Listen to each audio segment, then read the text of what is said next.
Dans cette vidéo, on va réaliser un piquage gueule de loup. Un piquage gueule de loup, c'est tout simplement un tube de plus petit diamètre qui vient se piquer dans un tube de plus gros diamètre. Le tube principal qui reçoit le piquage, on l'appelle le pénétré, et le tube qui vient s'emboîter dedans, on l'appelle le pénétrant. Donc ici, le gros tube sera le tube pénétré et le petit tube au-dessus sera le tube pénétrant. Pour réaliser un piquage gueule de loup, il existe plusieurs techniques. Dans cette vidéo, je vais vous présenter les 4 possibilités de réalisation. Avant de réaliser des assemblages sur tube acier, il faut comprendre les bases. Pour cela, tu peux aller voir ma dernière vidéo à ce sujet qui présente le traçage des génératrices, le pointage, la soudure, etc. Parce qu'ici, je ne vais pas forcément tout réexpliquer en détail afin de rester concentré sur la réalisation des piquages gueule de loup. Maintenant, on va voir ensemble les différentes façons de tracer et de couper le tube pénétrant.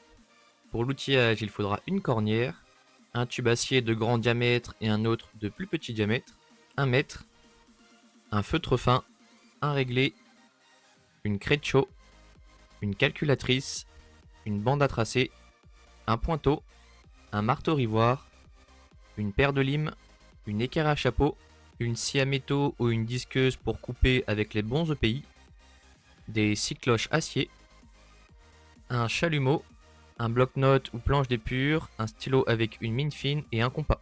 La première solution sera de réaliser le tracé du piquage directement sur un bloc-notes ou sur une planche d'épure. Pour cela, c'est très simple. Commencez par tracer au compas le diamètre du tube pénétré, puis au-dessus, tracer le diamètre du tube pénétrant. Ce tracé permettra d'obtenir directement la longueur de piquage gueule de loup à réaliser. Une fois les 4 génératrices tracées sur le tube pénétrant, il n'y aura plus qu'à relever la hauteur du piquage directement sur l'épure, puis reporter cette mesure sur 2 génératrices opposées du tube.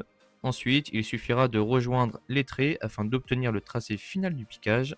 Il ne restera plus qu'à réaliser la découpe, soit la disqueuse, soit la scie à métaux ou directement avec une lime demi-ronde afin d'obtenir le tube pénétrant déjà réalisé. La deuxième solution, il faut tracer les 4 génératrices sur le tube pénétrant ainsi que sur le tube pénétré. Ensuite, positionner le tube pénétrant sur le tube pénétré en alignant correctement les génératrices. À l'aide d'un réglé, mesurer de chaque côté l'écartement, c'est-à-dire le jour entre les deux tubes. Il faut que cette mesure soit identique des deux côtés afin que le piquage soit bien centré. Ici, je suis encore à 6 mm. Voici un schéma plus explicatif concernant la cote à prendre. Pour le tracé et la découpe, le principe reste le même que pour la première solution. Il suffit de tracer sur 2 génératrices opposées la hauteur du piquage relevée à l'aide du réglé. Ensuite, il suffira de rejoindre les traits afin d'obtenir le tracé final du piquage. Il ne restera plus qu'à réaliser la découpe, soit la disqueuse, soit la scie à métaux ou directement avec une lime demi-ronde afin d'obtenir le tube pénétrant déjà réalisé. Pour les 2 dernières méthodes, on va passer sur du contre-traçage, plus communément appelé à la gruge. La troisième solution consiste à prépercer le tube pénétré à l'aide d'une scie cloche avec un diamètre légèrement plus grand que celui du tube pénétrant afin de pouvoir l'emboîter à l'intérieur. Une fois le tube positionné, il suffit de réaliser le contre-traçage à l'aide d'une craie de chaux ou d'un feutre fin afin d'obtenir le tracé du piquage. La quatrième solution, donc la deuxième méthode avec le contre-traçage, consiste à utiliser 2 tubes du même diamètre que le tube pénétré. Il faut venir positionner le tube pénétrant entre les 2 tubes comme en sandwich, généralement à l'aide d'une cornière afin de bien rester dans l'axe. Ensuite, bien aligner les génératrices, vérifier l'équerrage ainsi que l'aplomb du tube pénétrant.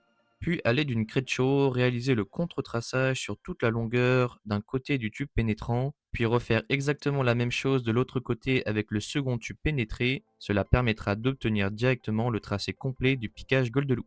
Il ne reste plus qu'à réaliser la découpe du tube pénétrant. Pour cela, utiliser une scie à métaux ou une disqueuse afin de s'approcher du tracé, puis finir le travail à l'aide d'une ligne demi-ronde pour obtenir un piquage gueule de loup propre et précis. Il faut toujours garder les traits visibles à la fin afin de ne pas dépasser sur le tracé. Et pour les 4 méthodes, pensez à bien ébavurer l'intérieur du tube à l'aide d'une lime ronde, puis réaliser un léger chanfrein afin de préparer correctement l'assemblage avant la soudure. Une fois le tube préparé, peu importe la méthode utilisée, présentez le tube pénétrant sur le tube pénétré afin de vérifier que le piquage gueule de loup épouse correctement la forme du tube. Si besoin, retravaillez légèrement à la lime pour obtenir un ajustement parfait sur le tube pénétré. On va maintenant passer au tube pénétré. Dans un premier temps, il faut tracer la cote souhaitée à l'axe du piquage gueule de loup. Ensuite, à l'aide d'une bande à tracer, prolongez ce trait sur les 2 génératrices du tube. Cela permettra de repérer précisément l'axe du piquage et ça facilitera ensuite l'assemblage avec le tube pénétrant. Il existe deux possibilités pour réaliser l'ouverture sur le tube pénétré. La première consiste à utiliser une scie cloche. Avec la scie cloche, plusieurs cas sont possibles. Soit, comme vu précédemment, percer avec une scie cloche d'un diamètre légèrement supérieur au diamètre extérieur du tube pénétrant afin de permettre le contre-traçage. Soit percer avec une scie cloche au diamètre extérieur exact du tube pénétrant, soit avec un diamètre légèrement inférieur, mais dans ce cas, il doit impérativement rester au minimum égal au diamètre intérieur du tube afin de garantir le passage et l'ajustement. Avant de percer, il est important de réaliser un pré-perçage. Pour cela, on retire la scie cloche de son support et on utilise uniquement le fourré centreur. Cela permet de guider correctement l'outil et d'éviter que la scie cloche ne vienne accrocher brutalement le tube en début de coupe, ce qui pourrait casser les dents. Concernant l'utilisation, il ne faut pas travailler à pleine vitesse. La visseuse doit être réglée sur vitesse 1 uniquement. Il est inutile de forcer ou d'appuyer excessivement sur l'outil. Il n'est pas nécessaire non plus d'utiliser de l'huile de coupe. Au contraire, cela peut provoquer un échauffement inutile et générer de la fumée sans réel bénéfice. Le principe est simplement de laisser la scie cloche travailler progressivement dans l'acier en gardant une vitesse lente et régulière pour éviter toute surchauffe. Enfin, il est essentiel de bien tenir la perceuse à deux mains car si la scie cloche accroche ou se bloque, l'outil peut partir en travers et provoquer la casse des dents. Une fois le perçage à la scie cloche terminé, il est important de finir correctement la préparation. Limer l'extérieur du tube grâce à une lime demi-ronde pour préparer au pointage et à la soudure, et limer avec une lime ronde l'intérieur du tube pour enlever les limailles.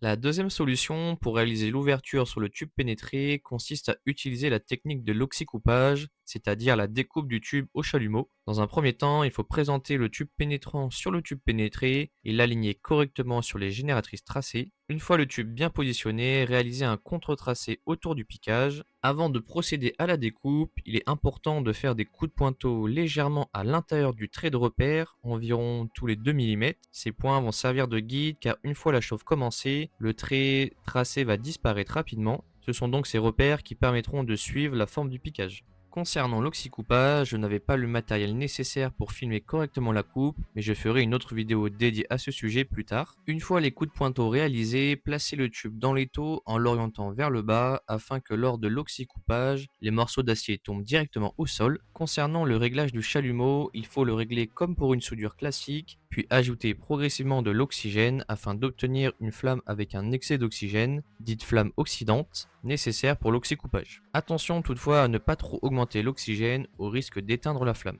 Il est bien sûr indispensable de porter des lunettes de protection adaptées. Pour vérifier le réglage, commencez au niveau de l'axe du piquage afin de s'assurer que la flamme est correcte et stable. Il ne reste ensuite plus qu'à suivre précisément les repères réalisés avec les coups de pointeau tout autour du tracé afin de réaliser la découpe du tube par oxycoupage. En fonction du temps de chauffe et du diamètre du piquage, il est fortement conseillé de réaliser une chauffe de retrait après l'oxycoupage. Celle-ci doit être tracée en amont afin de pouvoir la réaliser correctement. Après l'oxycoupage réalisé, effectuez une chauffe de retrait si nécessaire, puis laissez refroidir le tube. Ensuite, à l'aide d'une lime ronde, bavurez l'intérieur du tube en retirant le surplus d'acier fondu, puis finir la préparation de l'extérieur avec une lime demi-ronde en vérifiant que l'ajustement correspond correctement au tube pénétrant. Après avoir réalisé une bonne préparation sur le tube pénétré et le tube pénétrant, on passe à la phase d'assemblage du piquage. Dans un premier temps, positionnez le tube pénétrant sur le tube pénétré, puis vérifiez l'équerrage du piquage par rapport au tube pénétré.